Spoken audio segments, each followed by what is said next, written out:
I'm Ty. In this video, I'll show you how to fly your Inspire 2 for the first time and give you a few very important tips and general advice about flying safely. Remember that when you're flying, safety must always be your top priority.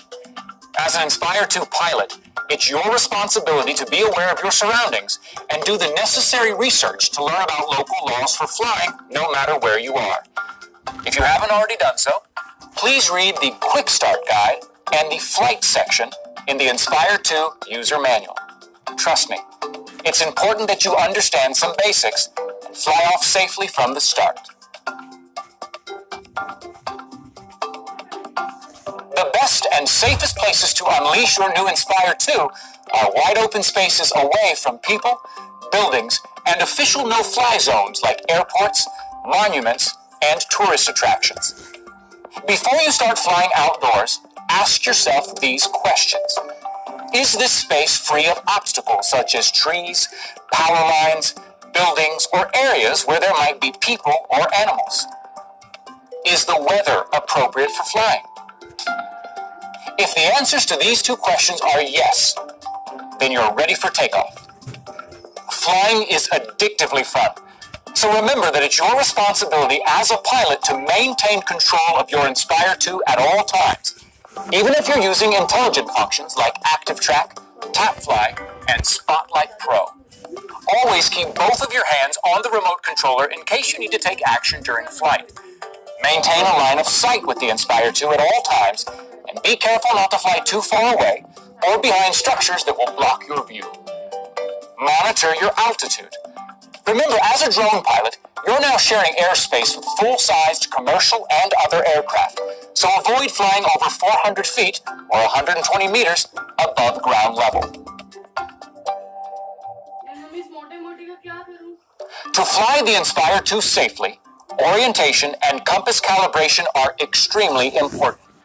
This is because the direction the aircraft faces changes how the Inspire 2 responds to control inputs.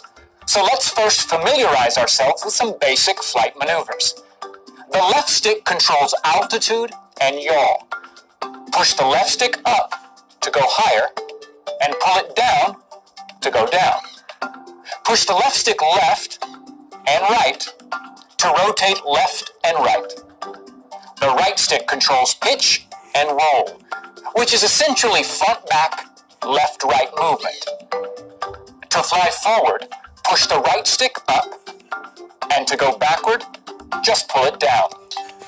Push the right stick left or right to move left or right. Remember, fly slowly and steadily at first to get a feel for the controls and the Inspire 2.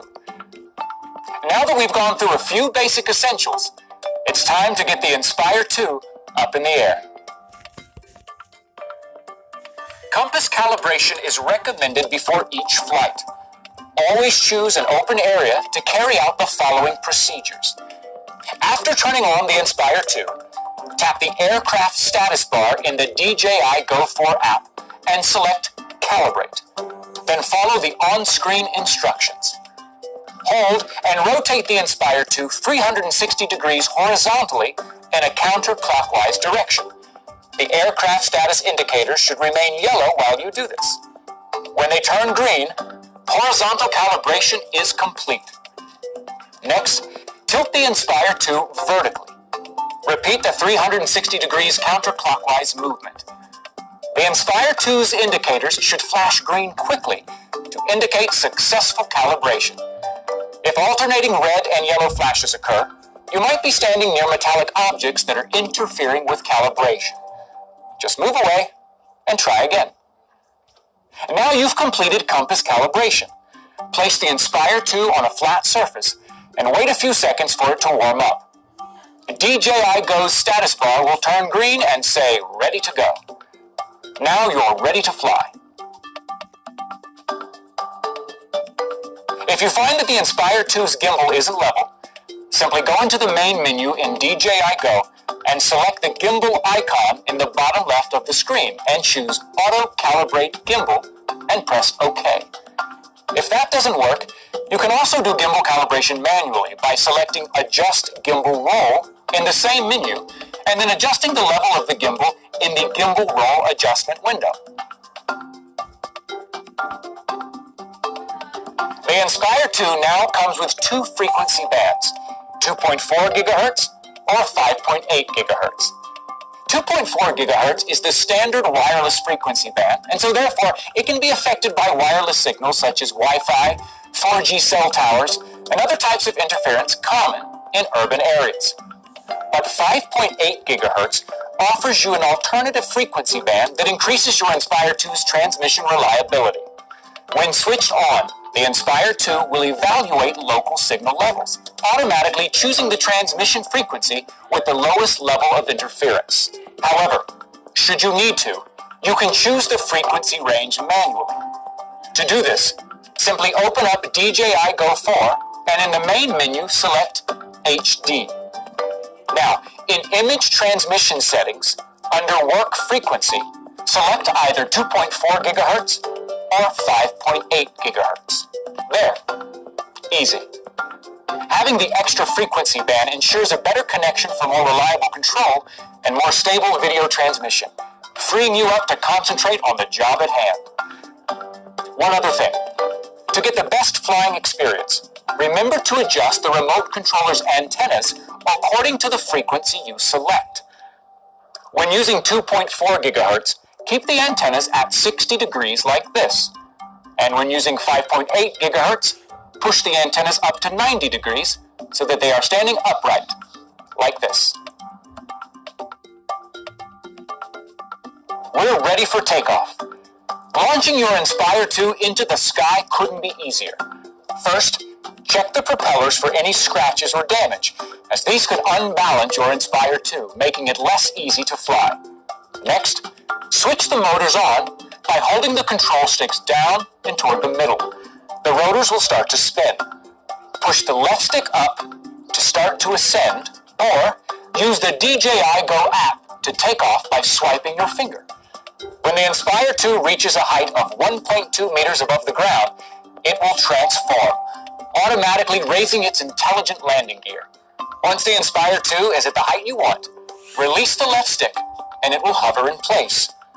The Inspire 2 is an incredibly intelligent aircraft that has 3 directions of obstacle sensing to see where it's flying: front-facing, upward-facing, and downward-facing, so that it stops in front of objects automatically and avoids collisions. The same applies when you want to return home with your aircraft. When you press the Return to Home button on your controller or tap the Return to Home icon in DJI Go, the Inspire 2 will avoid obstacles in its path as it comes back to you. When landing, the Inspire 2 will slow down automatically, even if you pull the throttle all the way down. As it lands, it senses its height above ground and automatically lowers its landing gear. Wait until the landing gears are completely lowered before landing the aircraft. You can also use the DJI Go app to land automatically. This helps it land more safely, as it will detect the ground for obstacles and find the most suitable spot nearest to where it took off. Once you're on the ground, pull the left stick all the way down and hold for 3 seconds until the motors stop. Congratulations! You've just completed your Inspire 2's debut flight. After your first flight, first take off the propellers from the airframe. Press the power button 5 times.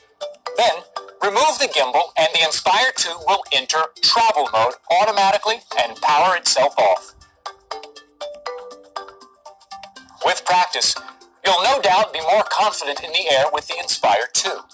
When you're ready, you can start experimenting with the Inspire 2's different flight modes. P mode is the regular flight mode, which includes GPS and GLONASS satellite positioning, visual positioning, and obstacle sensing systems. This mode allows you to activate intelligent flight modes like TapFly, Trace, Spotlight Pro, all of which will go into more detail in another video series. S mode is sport mode and is intended for high-speed maneuvers, giving the Inspire 2 a top speed of 58 miles per hour, or 94 kilometers per hour, with amped-up agility and responsiveness. S mode allows you to push for faster shots, such as vehicle chases, but it requires a high level of pilot skill. Be careful though. S mode doesn't include obstacle sensing, so make sure you only use it in wide open spaces. A mode is attitude mode. When neither the GPS nor the vision system is available, the Inspire 2 will only use its barometer for positioning to control the altitude. That's all for now. With the Inspire 2 at your control, you're going to take your productions up another level. Thanks for watching.